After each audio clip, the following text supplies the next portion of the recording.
Assalamualaikum warahmatullahi wabarakatuh. Dalam kesempatan ini, kita akan mendeskripsikan atau mendiskusikan bagaimana transformasi Hilbert bisa diaplikasikan untuk interpretasi data magnetik.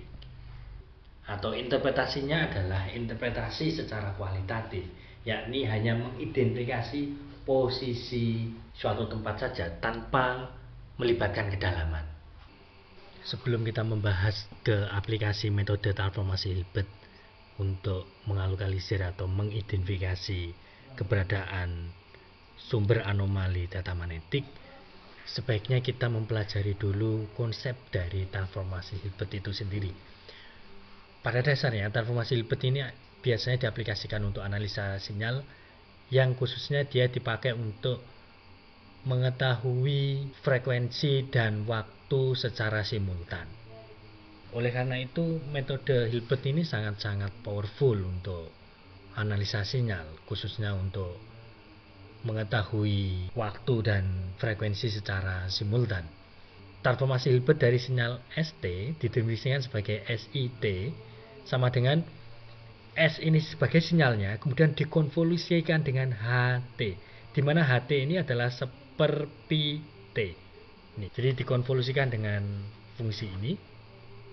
Proses konvolusi ini dapat menjadi proses perkalian biasa kalau dalam domain frekuensi, sehingga dalam prosesnya seringkali kalau misalnya datanya sangat panjang, perhitungannya adalah melalui transformasi Fourier, yakni biasanya fast Fourier transform, di mana ini datanya ditransformasi Fourier, kemudian HT sama dengan seperti T ini juga ditransformasi Fourier, kemudian hasilnya dikalikan biasa, kemudian di IFFT, yakni inverse transformasi Fourier.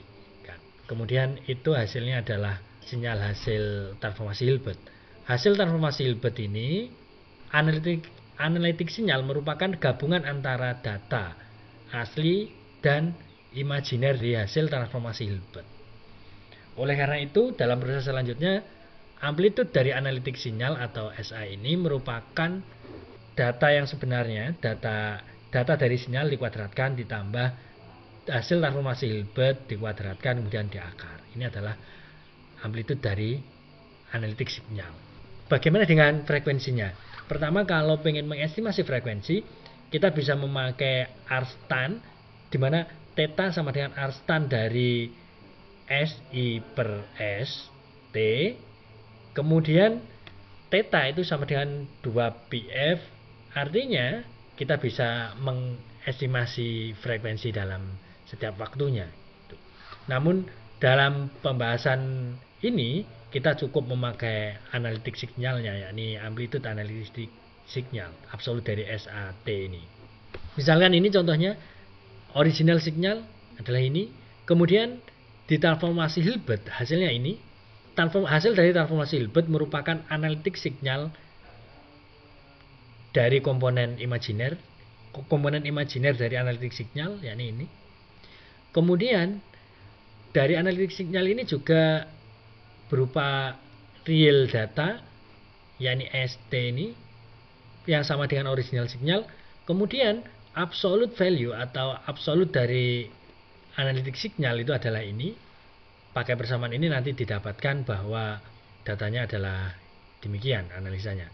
Dari pembahasan sebelumnya kita telah mengetahui bahwa anomali data magnetik sangat tergantung pada inklinasi medan utama magnet bumi, sehingga umumnya sumber anomali magnetiknya adalah ada di bawah ini, plus sama negatif ini, pada di daerah ini. Namun kita akan kesulitan dalam menginterpretasi datanya, kira-kira posisi anomalinya di mana pasnya, sehingga metode Hilbert transform ini dipakai untuk menganalisa itu. Biasanya yang dipakai adalah salah satunya adalah analitik signal. Dengan menggunakan metode analitik signal, kita akan bisa mengetahui bahwa puncak dari analitik signal itu merupakan posisi anomali. Ini untuk yang konsep satu dimensi. Sedangkan kalau yang konsep dua dimensi ini, hasil dari transformasi Hilbert ruang dua dimensi itu ada dua komponen, yakni X, sumbu X dan sumbu Y, yakni kalau dalam kasus ini dinamai sebagai TMIX dan TMIY. TMIX itu diambilkan dari komponen ini, beta dari X-nya ini, tapi depannya dikali I U per akar U kuadrat plus V kuadrat kemudian dikali dengan hasil dari transformasi datanya. U sama V ini merupakan bilangan gelombang dari komponen X dan komponen Y. Dimana kalau dalam deskripsi ini hanya sama dengan, kalau yang umumnya kan X, Y. Dalam bilangan gelombangnya kita mendefinisikan sebagai U, V. U itu berkorelasi dengan komponen X, bilangan gelombang komponen X, dan V adalah bilangan gelombang komponen Y. Begitu pula untuk yang komponen Y, TMY dikalikan dengan yang komponen betanya Y, kemudian ini setelah didapatkan komponen TMI X dan TMI Y, kemudian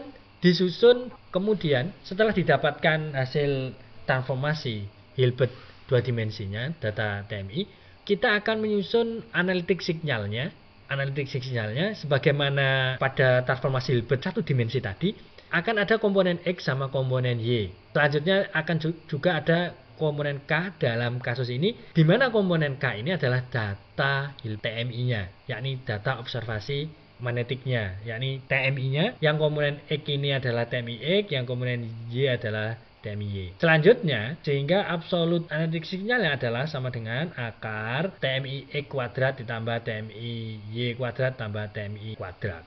Mirip yang kasus satu dimensi, kita akan mengetahui posisi anomalinya di mana. Ini merupakan studi kasus dalam suatu jurnal. Demikian. Pada komponen ini, yang A ini adalah data TMI. Dari data TMI ini, kita bisa mengetahui bahwa terdapat anomali dipol magnetik, ada positif, ada negatif. Kita akan kesulitan untuk mengidentifikasi posisi anomali yang sebenarnya. Maka dengan menggunakan transformasi Hilbert atau Hilbert transform, kita bisa mengidentifikasinya, yakni dengan menggunakan analitik signal tadi. Hasilnya adalah demikian. Dari sini kita bisa mengetahui bahwa posisi anomali data magnetiknya adalah di komponen yang bernilai sekitar 360 ke atas ini. Daerah ini adalah anomali data magnetiknya.